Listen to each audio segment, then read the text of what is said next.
Halo semua, kami dari kelompok 3B akan menjelaskan hasil praktikum yang telah kami lakukan pada praktikum kimia analisis terapan. Tidak perlu waktu lama, berikut videonya. Selamat menonton. Acara pertama yaitu ekstraksi dan analisis senyawa-senyawa volatil pada kulit jeruk manis dengan metode destilasi uap dan BCMS. Tujuannya yaitu mampu mengekstraksi dan menganalisis senyawa volatil dari jeruk manis atau Citrus sinensis dengan metode destilasi uap dan BCMS. Contoh kasus yang kami gunakan untuk analisis senyawa volatil ini yaitu pada pasien yang terinfeksi virus SARS yang sering mengalami gejala seperti sesak napas berat, demam, dan juga pneumonia. Kondisi ini disebabkan oleh infeksi virus yang menyerang paru-paru, yang memicu respon inflamasi yang berlebihan, serta memicu produksi enzim elastase yang dapat menghancurkan elastin di jaringan paru-paru. Hal ini menyebabkan kerusakan alveoli dan penurunan fungsi paru-paru, yang memperburuk kondisi pasien dengan menurunnya elastisitas jaringan paru-paru. Beberapa pasien juga mengalami infeksi bakteri sekunder yang memperparah kerusakan paru-paru dan meningkatkan risiko sindrom pernapasan akut. Terapi berbasis minyak esensial dari Citrus sinensis atau jeruk manis yang mengandung senyawa limonen digunakan sebagai alternatif karena senyawa ini memiliki sifat anti-elastase dan anti-inflamasi. Penggunaan minyak esensial ini bertujuan untuk mengurangi kerusakan pada jaringan paru-paru dan membantu pemulihan fungsi pernapasan pada pasien-pasien dengan pneumonia berat akibat infeksi virus. Di sini kelompok kami mengambil sampel berupa jeruk manis atau Citrus sinensis, yang dimana minyak atsiri dari Citrus sinensis ini mengandung senyawa limonen, senyawa yang aktif dan bersifat anti-elastase, anti-inflamasi, dan anti-mikroba. Senyawa ini berperan meredakan peradangan, meningkatkan aliran udara, serta mencegah infeksi pernapasan. Di sini kami menggunakan metode destilasi uap untuk memisahkan senyawa volatil dan senyawa lainnya, di mana destilasi uap ini adalah metode pemisahan senyawa volatil menggunakan uap air, di mana metode ini efektif untuk mengekstraksi minyak atsiri dari Citrus sinensis dengan memisahkan senyawa volatil dari non-volatil. Prosesnya melibatkan pemanasan campuran hingga menghasilkan uap minyak dan air yang kemudian dikondensasikan menjadi destilat. Minyak atsiri kemudian dipisahkan menggunakan corong pisah dan kemudian hasil didiamkan di dalam kulkas. Untuk dikarakterisasinya kami menggunakan GCMS atau gas kromatografi mass spectrometry yang merupakan alat yang berfungsi menganalisis dan mengidentifikasi senyawa dalam campuran berdasarkan massa molekul dan waktu retensi. Dengan GCMS, senyawa limonen yang terdapat dalam sampel jeruk manis ini merupakan komponen dominan yang dapat dipastikan. Selanjutnya yaitu prosedur kerja. Sebelum diekstraksi, sampel terlebih dahulu dipreparasi, di mana kulit jeruk manis dibersihkan dan dipotong kecil-kecil sebelum dimasukkan ke dalam labu destilasi. Pembersihan dilakukan untuk meminimalisir adanya zat-zat pengotor dalam minyak atsiri yang dihasilkan. Pemotongan dilakukan untuk memudahkan penguapan minyak atsiri. Kulit jeruk yang sudah dipotong kecil-kecil kemudian ditimbang sebanyak 141,84 gram. Setelah itu dimasukkan ke dalam labu destilasi. Selanjutnya yaitu tahap ekstraksi, di mana Aquades dimasukkan ke dalam labu alas bulat sebanyak 500 ml. Aquades digunakan sebagai pelarut dikarenakan air bersifat polar, sehingga tidak akan tercampur dengan minyak yang bersifat non-polar, sehingga mudah untuk dipisahkan. Aquades juga dapat digunakan sebagai pelarut dikarenakan titik didihnya lebih kecil dari minyak atsiri. Kemudian alat destilasi uap dirangkai. Dimasukkan labu destilasi yang sudah berisi sampel ke dalam alat destilasi dan labu alas yang sudah berisi aquades. Suhu yang digunakan pada proses destilasi yaitu 100 derajat Celcius untuk menjaga minyak atsiri yang diekstrak tidak rusak dikarenakan suhu yang terlalu tinggi. Dan suhu 100 derajat Celcius juga merupakan titik didih air, sehingga air akan menguap melewati sampel. Minyak atsiri akan teruapkan dan terbawa bersama uap air yang kemudian diembunkan dan akan terbentuk dua fase larutan. Hal ini disebabkan oleh perbedaan massa jenis minyak atsiri yaitu 0,86 gram per mili, sedangkan air yaitu 1 gram per mili, sehingga minyak berada di atas dan air di bawah. Nah, hasil destilasi yang didapatkan bukan minyak atsiri murni, melainkan air dengan minyak. Kemudian, hasil destilasi tersebut dipisahkan dengan menggunakan corong pisah, sehingga didapatkannya minyak atsiri. Selanjutnya yaitu hasil pengamatan.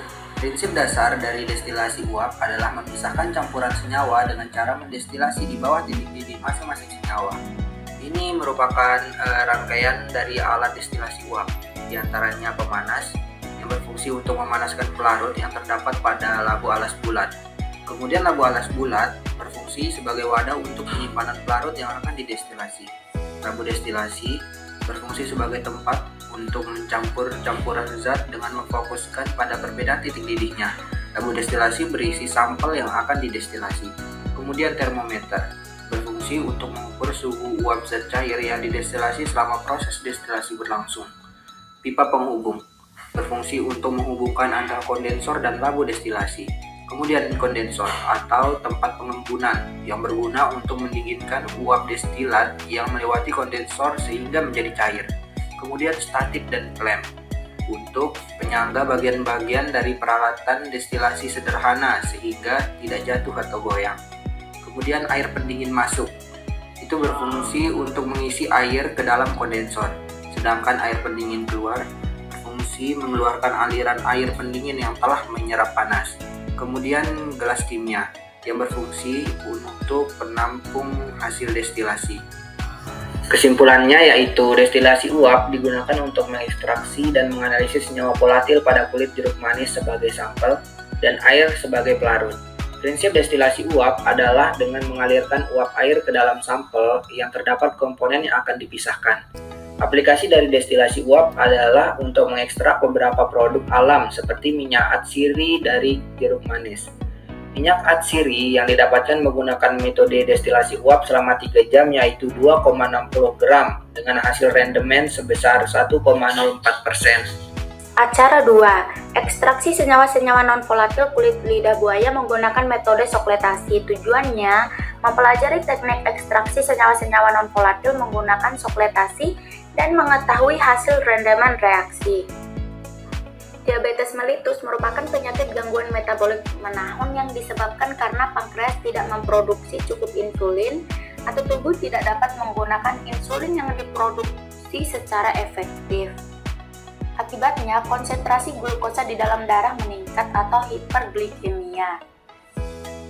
Insulin merupakan hormon yang mengatur keseimbangan kadar gula darah.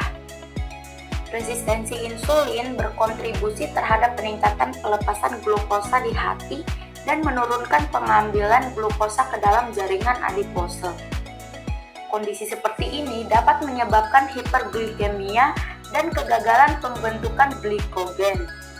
Akibatnya, kadar gula darah meningkat. Salah satu upaya untuk mengontrol kadar glukosa darah adalah dengan mengkonsumsi obat herbal. Lidah buaya merupakan salah satu tanaman yang dapat dimanfaatkan sebagai obat antidiabetes. Kulit lidah buaya dapat berfungsi sebagai antiinflamasi, anti jamur, antibakteri, regenerasi sel, dan hepatoprotektif.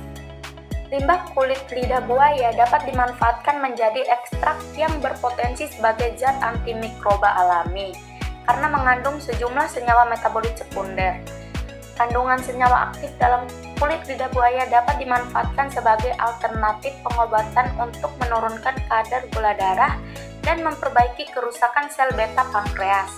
Sokletasi merupakan suatu metode pemisahan komponen yang terdapat dalam sampel padat dengan cara ekstraksi berulang-ulang dengan pelarut yang sama, sehingga semua komponen yang diinginkan dalam sampel terisolasi dengan sempurna. Pada prosedurnya, ekstraksi kulit lidah buaya diawali dengan preparasi sampel. Lidah buaya dicuci bersih dengan air mengalir. Selanjutnya, dipisahkan kulit lidah buaya dari gelnya menggunakan sendok. Lalu, dirajang dan dikering-anginkan kulit lidah buaya pada suhu ruang. Kemudian dihaluskan kulit lidah buaya dengan blender hingga menjadi serbuk halus. Pada tahap ekstraksi, dibutuhkan 35 gram serbuk kulit lidah buaya, yang kemudian dimasukkan ke dalam kertas saring yang telah dibentuk selongsong, lalu diikat kedua bagian ujungnya dengan benang. Sampel dimasukkan ke dalam alat soklet atau timbal. Lalu dimasukkan pelarut etanol 96% sebanyak 250 ml ke dalam labu alas bulat dan dipanaskan heating mental dengan suhu 70 derajat Celcius. Dialirkan air pendingin melalui kondensor. Sokletasi berlangsung selama 3-4 jam atau hingga tetesan tidak lagi berwarna. Kemudian diperoleh hasil ekstrak. Tahap selanjutnya, hasil ekstrak dievaporasi menggunakan rotary evaporator pada suhu 65 derajat Celcius dengan kecepatan 100 fpm. Kemudian diperoleh ekstrak kental. Metode sokletasi adalah metode ekstraksi kontinu yang digunakan untuk memisahkan senyawa tertentu dari suatu bahan padat menggunakan pelarut organik yang dipanaskan. Metode ini bekerja berdasarkan prinsip reflux dan ekstraksi kontinu, di mana pelarut yang menguap akan mengembun dan menetes kembali ke sampel secara berulang. Dapat dilihat pada gambar rangkaian alat sokletasi, berdasarkan tahapan dan prinsip kerjanya, pada pemanasan dan penguapan pelarut, sampel padat atau serbuk kulit lidah buaya dimasukkan ke dalam timbal. Timbal berfungsi sebagai wadah sampel yang memungkinkan pelarut menembus tetapi menahan partikel padat di dalamnya. Labu alas bulat diisi dengan pelarut organik yaitu etanol 96% dan diletakkan di atas siring mental. Pemanasan menyebabkan pelarut menguap dan naik ke bagian atas alat melalui pipa air. Pada pengembunan uap pelarut akan menuju ke kondensor, di mana kondensor ini diberi aliran air pendingin melalui selang masuk dan keluar. Di dalam kondensor, uap pelarut akan mengembun menjadi cairan kembali. Pada penetesan pelarut ke sampel, cairan pelarut yang mengembun menetes ke dalam timbal yang berisi sampel padat. Pelarut akan melarutkan senyawa yang dapat diekstraksi dari sampel tersebut. Pada ekstraksi berulang, setelah melewati timbal, larutan ekstrak akan turun melalui sifon ke labu alas bundar. Proses ini berlangsung secara kontinu, di mana pelarut akan menguap, mengembun, kemudian menetes, dan melarutkan sampel, lalu turun kembali ke labu alas bundar. Proses sokletasi dilakukan hingga ekstraksi dianggap lengkap. Biasanya ditandai dengan tidak adanya perubahan warna pelarut yang keluar. Setelah itu, pelarut diuapkan menggunakan rotary evaporator untuk mendapatkan ekstrak murni. Berdasarkan praktikum yang telah kami lakukan, dapat disimpulkan bahwa senyawa-senyawa non-volatil yang terkandung dalam kulit lidah buaya dapat teridentifikasi dengan metode ekstraksi sokletasi. Teknik sokletasi merupakan metode ekstraksi yang efektif untuk senyawa non-volatil, seperti senyawa polar dan semipolar yang terdapat dalam kulit lidah buaya. Proses ini memungkinkan pelarut bersirkulasi berulang kali, sehingga senyawa aktif dapat terekstrak secara maksimal dari matriks sampel. Ekstraksi kulit lidah buaya dengan metode sokletasi menggunakan pelarut etanol 96%. Diperoleh massa ekstrak kulit lidah buaya sebesar 2,31 gram dengan hasil rendemen sebesar 6,5%. Selanjutnya, praktikum acara 3 yang berjudul Destruksi dan Analisis Kadar Logam Tembaga Cu pada brokoli. Tujuan dari praktikum ini yaitu mampu melakukan destruksi dan menganalisis kandungan ion logam besi Cu pada brokoli. Contoh kasus yang kami ambil yaitu kanker pada usus besar. Munculnya kanker pada usus besar dapat disebabkan berbagai macam hal. Salah satunya yaitu pola hidup kita, terutama pada pola makan kita yang kurang akan serat, terutama pada sayur dan buah. Pada teknologi di zaman ini, mulai beredarnya serat sintesis yang diklaim dapat menggantikan serat alami.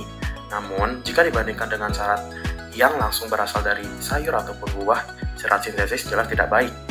Bentuknya yang hanya berupa bubuk dan tidak akan memberikan efek sama sekali seperti serat alami.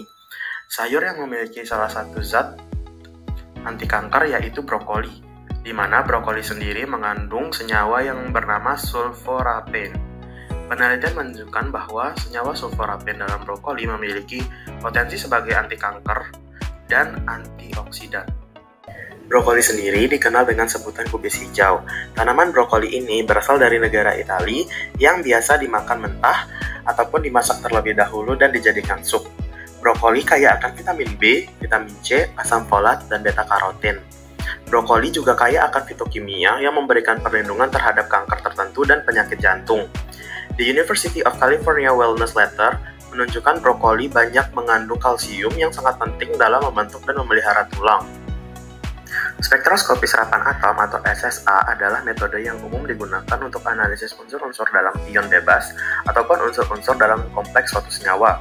Ada beberapa komponen yang penting dari spektrofotometer serapan atom, berupa sumber cahaya yang berfungsi memancarkan spektrum garis sempit dari unsur yang diinginkan, sel serapan yang juga disebut sebagai penampung atom, di mana atom-atom yang diinginkan dipisahkan oleh perlakuan panas atau nyala api, monokromator yang digunakan untuk isolasi panjang gelombang, detektor fotomultiplier yang berfungsi mengubah foton cahaya menjadi sinyal listrik, serta ada penguat dan komputer yang mendukungnya.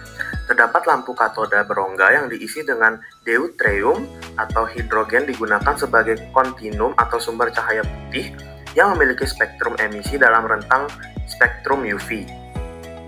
Tetesan aerosol dengan ukuran berbeda diproduksi dengan melewatkan larutan sampel menggunakan nebulizer melalui tabung kapiler. Nebulizer sendiri yang dapat disesuaikan digunakan untuk mengoptimalkan laju penyerapan larutan sampel tergantung pada viskositas dan tegangan permukaan. Pada praktikum ini terdapat 3 tahap percobaan. Yang pertama yaitu proses preparasi sampel dan destruksi basah. Preparasi sampel dilakukan dengan mencuci bersih dan merajang brokoli dan lalu ditimbang sebanyak 2 gram. Metode destruksi basah pada penelitian ini, sampel dilarutkan dengan larutan H2SO4 atau asam sulfat, di mana pelarut sampel dalam asam ini dilakukan dengan menggunakan penangas air. Pemanasan tersebut dilakukan di bawah titik didih asam sulfat, yaitu sebesar 337 derajat Celcius, sehingga dapat mencegah asam sulfat tidak cepat habis sebelum proses destruksi selesai.